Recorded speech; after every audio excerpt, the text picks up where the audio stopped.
Well, I'm joined by Tim Montgomerie, who, of course, knows Number 10, former special advisor to Boris Johnson. Tim, I'm thinking back. You know, over the years, you get the odd Labour MP or the odd Tory MP, and they get done for fraud, and you can think of those names and scandals going back, certainly sort of 40, 50 years that I've been looking at current affairs. But now, and by the way, it's Labour too. I've had many MPs in trouble. But just look at that list I read out of Tory MPs in real trouble, you know, serious legal trouble. I guess the Partygate stuff has gone away to a certain extent with Ukraine. But again, you know, Boris Johnson tells us it's within the rules. Then it turns out much of it wasn't within the rules. And then we have this Sunak saga. I mean,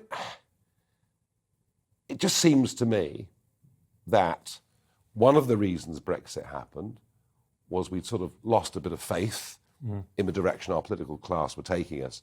We're back to square one or worse, aren't we?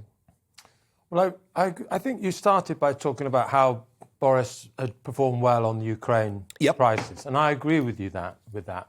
But in a way, I think could be a bit of a trouble for the Tory party in a way, because without it, they would have had to face up to what clearly was an ethics crisis in the party. And without it, I think the questions that you're asking tonight would have been much more centre stage. And I think what the Ukraine crisis has done, and yes, Boris's leadership, Ben Wallace, particularly the Defence Secretary, has been brilliant. They have been able to sort of take their eye off the ball of the domestic front. And the clock is ticking, and months are now passing in which they're not dealing with what I think was an ethical void at the heart of government. Downing Street didn't set a moral lead, and the Prime Minister seemed to be able to get away with things. And I think certain Conservative MPs thought they would then be able to get away with things. And there is a sort of a Middle England vote out there, I think of people like my mum, who won't vote Conservative if there is a sort of a smell, you know, about them. And that is what is, yes, there's a sort of a Brexit sort of working class, new red wall vote for the Tories, but they can't neglect that core Shire vote that has been the bread and butter of the Conservative coalition for 4 or 5 decades. And it wants a very decent Tory party. It wants a decent Tory party, and it's not getting it at the moment. And that needs to be cleaned up. Are there parallels here with John Major's administration?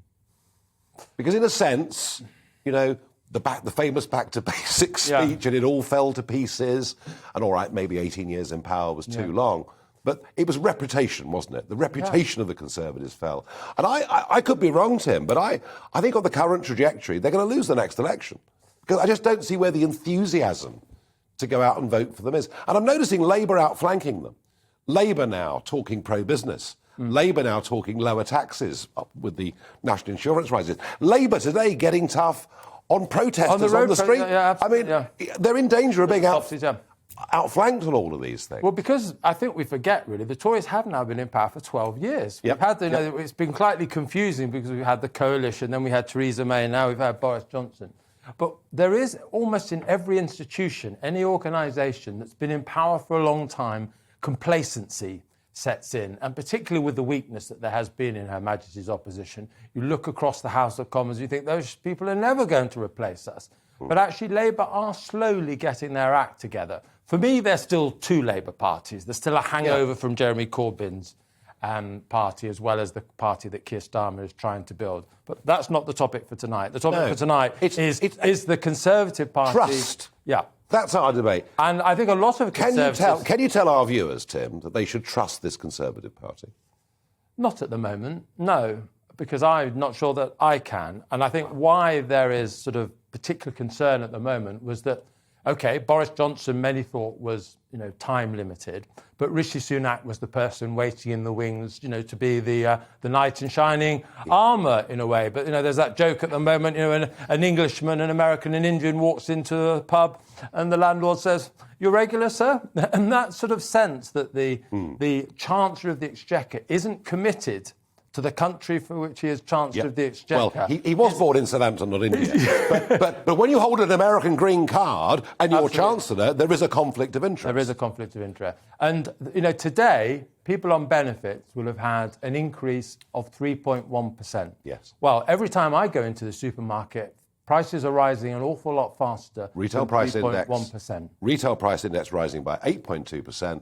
3.1% rise, as you say. People are all going to be a lot poorer. And you can't understand, I think, the trouble that the Chancellor is in outside of the context of a very, very wealthy person imposing a sort of a benefits rise that is very, very small relative to the rise in prices.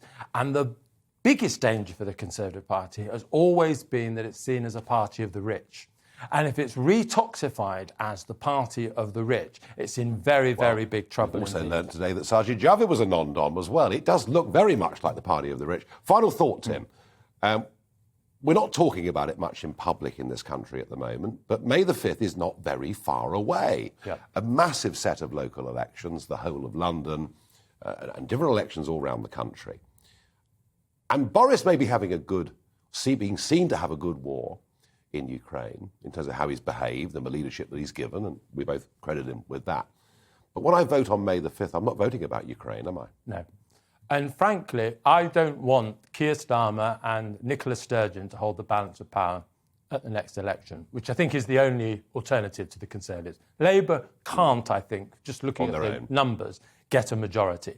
So the choice is between a Conservative Party that's fit to govern and that nightmare scenario. So in a way, I don't think I can vote on May the 5th. There's no votes in my locality.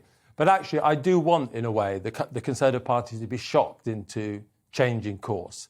And so if we don't get that wake-up on May the 5th, I worry that the Conservative Party won't be prepared for the next general election.